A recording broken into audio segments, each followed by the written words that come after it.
high velocity. I love it.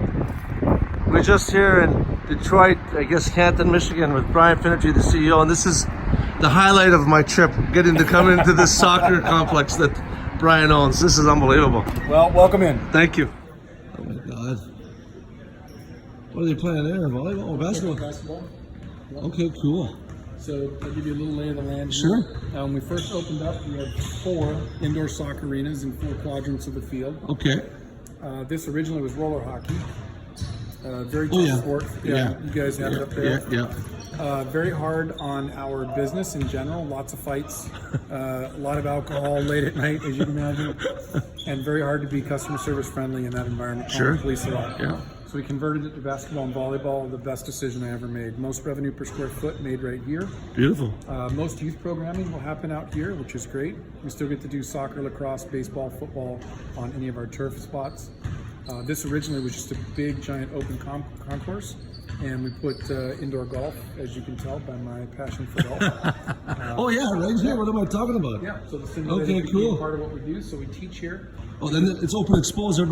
They can see everything when they've got like entertainment all along. Yep. So this is all self-serve, as you know about the simulator business. Yeah. We do a big youth group through here, so it makes it worth it. That is cool. Yeah, we do over 300 birthday parties a year. Wow. So, in and throughout the entire facility, and I'll kind of give you a tour of what kind of makes us us. Super. So the basis of it was over 12 years of playing, or 11 years of playing pro soccer. Much like yourself with golf, I've seen probably 500 facilities, both in North America and South America. And you pick the things you love, and you're like, I would never do that. And in every city that we'd land in, when most guys would go back and crash in the hotel before game day, or play video games or do whatever, I would get a rental car and I would tour facilities. Unbelievable. I love to meet the owners, because there were people that were actually had their sleeves rolled up and were doing stuff in their community. And the stories that you would get were the ones that were the most invaluable, right? That, hey, I really like this, I really wish I would have done that.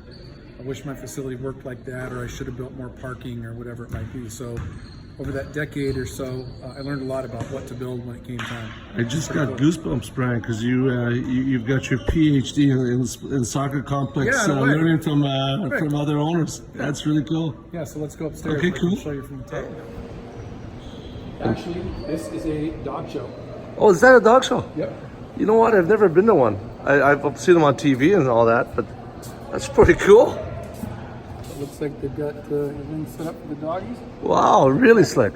Really slick. When you think about a facility like this, you say revenue per square foot, and people get kind of eerie. Like, that doesn't sound holistically like a warm, fuzzy recreation center. Yeah. And we've got a saying here that I think works pretty well, that it's impossible to be civic without being profitable. Right. So if we're going to do things that are good for the community, we have to make money. I love that. And we are not ashamed of it. We're actually very proud of it. So when you see things like a dog show and you say, well, I thought we were in a sports facility, we'd say, this is a field much like a hotel room that tonight, if no one's sleeping in that bed, it's money we didn't make. Head in the bed. And we get to give a service for them, because on a day like today, they wouldn't be able to do a dog show. So we get to make some revenue. It supports the other things that we do. Here's a facility. We're providing a great service, and I think it's a win-win. And it's a sport to somebody. It is. It's just, it's a way to recreate. Exactly. Part of our mission is that we want to be a recreational facility that brings families and community together, and that's what we are. We're not saying we have to be a place to play the best soccer. We don't do that. Yeah. In fact, that happens up the road at a different facility. Okay. They play the best soccer up there with the highest teams, and then when somebody offers a different price, they go to a different facility. We know that we serve the community down here. You think about it like a pyramid. The best teams in the world, and at their youth levels, both of my boys played at that level. We're serving the group down here that wants their games to start on time, the referees to be trained and certified, bathrooms to be clean. Yeah. Moms can trust that when they come in here, their kid can have fun without wandering out the back door or not being taken care of. That's outstanding. Security cameras throughout the facility, so. Kind of like Body Track. We don't have to be the most expensive to get it right. No, we just provide the best service. Outstanding. Being an oak tree, right? An oak tree has a great root foundation. Right. It does, and it supports beautiful leaves. And so you have the root system, you get this beautiful trunk, the branches that are awesome, and the leaves that are the most beautiful. So we try to let everyone, including our concession stand workers and our birthday party kids, make leaf decisions in our company, because leaves will fall off, the tree's not going to die. In fact, it happens at times. You want them to learn and make mistakes, and the tree will grow.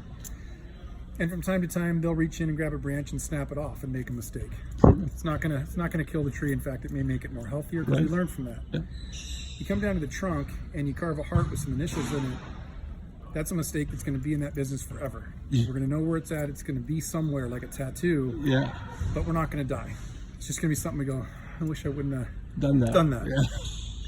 We make a root problem. If you make a decision that you haven't talked with me or one of our partners about, and something bad goes wrong, the tree can die. The tree can actually die. So if we're not taking care of a kid that's got what you might think is just a choking episode, who's actually having a heart problem, and you didn't go for the AED, that's a root problem. Yeah. When you address a group of kids a certain way that might be offensive, that may bring a lawsuit into our facility, that's a root problem. So we try to just explain that to them so they understand that you're fully empowered to do things that deal with the canopy. You're not when it comes to the roots, and you know that on the trunk level, that's when you should be talking to us. That's outstanding philosophy. I'm glad you shared that with us. That's incredible. Wow. So what have we got here, Bryan? So 2 futsal courts. So we firmly believe, Oh, wow. you and I have been talking, Terry, that the game is the best teacher. And in this small environment where you're playing 4-on-4 with goalkeepers, in a 60-minute game, you might have as many as 130, 140 touches in a 60-minute game per player. I can't think of a better learning environment. I don't care whether you're 61 and a half years old or you're 11 and a half or 3 and a half. The more touches you can get on the ball, the better. So we dedicated the space up here, which doesn't take high ceilings, as you can tell. Yes. So we got a red court and a blue court, so kids know where they're going, teams know where they're going. Fully netted, so the ball you're not chasing it everywhere. When it goes out of bounds, boom, it gets put down, and we believe the speed of the game is, again, the best teacher. The Mark Cotto, one of Ben's actual coach for the U15P IFC, he started futsal in our area. And that's when I began to see development in Ben's game, because his footwork was improving when he was about 11, Exactly. 10 to 11. Yeah. But he's continuing it on. In your opinion, is futsal a pillar of playing soccer well? It is, absolutely. And I say that selfishly motivated, having played for the U.S. national team, having played indoor soccer professionally and made a living at the game. I love outdoor soccer. I loved certainly playing that in my youth and up until I played pro. But my gains in the game and players that I've seen do this in the youth, it's just immeasurable. So if you talk about the real impact of what it takes to play in and around in small spaces, I can't think of a better environment. Bryan, on the ride in, thank you for letting me come to your facility. You mentioned that playing 11 on 11 is not necessarily the best type of functional practice. So this is obviously playing these 4-on-4 games or whatever the number of players are. They're going to get more touches, a lot more situational plays, or it's just more compact space. Right? Yeah. The speed of the game, by virtue of the space that you're in, speeds up. Yeah. If I take those same number of players and I put them down on one of our indoor floors, which is 22,000 square feet instead of 6,500, the game will slow down. Yeah. So we want the game to move fast. We want their decision making to speed up. And again, that's a 6-year-old, a 16-year-old, a 26-year-old.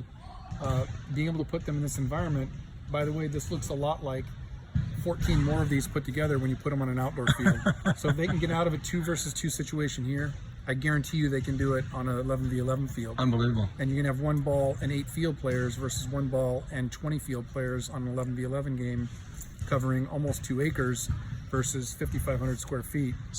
You and I can do the math. I just did my I tried to do it anyways. Yeah, we figure out the touches, and again, it just makes sense from a developmental point of view. So in addition to the 2 futsal pitches, you've got actually 4 indoor full-size soccer pitches. We do, yeah. So come on over and we'll talk about it. This is cool.